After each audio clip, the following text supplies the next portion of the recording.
The guy you're looking at collected millions of plastic bottles and put them in the sea to build a floating hotel in Africa. The first of its kind. What? Who is this guy? Why did he collect so much trash? And how much does he charge his hotel guests? In the remote country of Ivory Coast in Africa, I found Eric. Hello, I'm Eric. I'm obsessed with trash.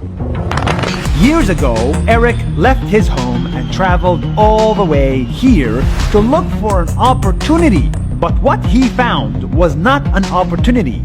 He found this, a plastic bottle floating in the sea. Then he found another and another, until he saw thousands of them lining up the beach of Ivory Coast. And that's when he realized all the plastic that people threw away never got recycled. They end up in the beach, poisoning the water and turning a beautiful coastline into an ugly eyesore. It has been happening for years, but no one knew what to do with all the trash. That is when Eric had a crazy idea. What if he used all this floating trash and put thousands of them together to build an island hotel in the sea? And not just any island, but a hotel island. Eric was so crazy about his new idea that he started collecting plastic bottle after plastic bottle until he ended up with 800,000 of them.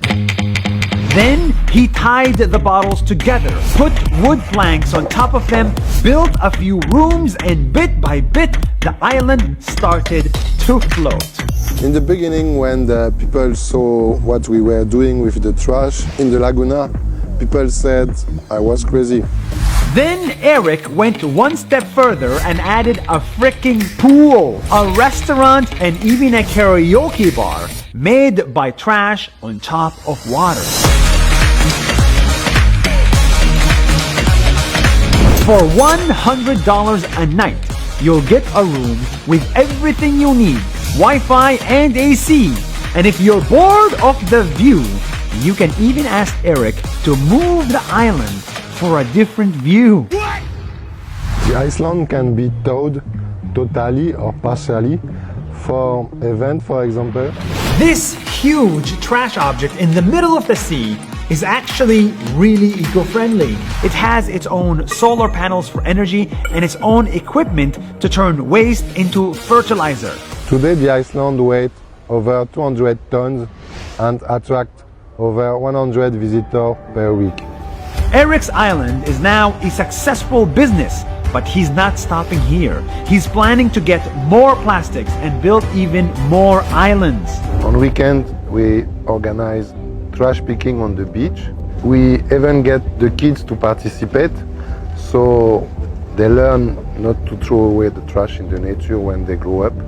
And yes, he's getting the whole Ivory Coast to help, so that one day the coastline of this beautiful country will be plastic free. I want to change the way people look at trash. Nothing goes to waste. We just have to find a different use for it. This guy managed to build a whole island, created jobs for locals, inspired a country, and made the world a better place simply from a plastic bottle. It goes to show nothing is ever too small and no idea is too crazy to make a difference. Did you like that video? I hope so. It was a lot of effort and we're so happy to make it. In collaboration with Facebook, during the month of Ramadan, we are showing you the stories of 30 people in 30 days, and each one of these stories is more amazing than the other. I hope you continue tuning in for this special daily series. And follow us on Facebook. That's more than a minute. See you tomorrow.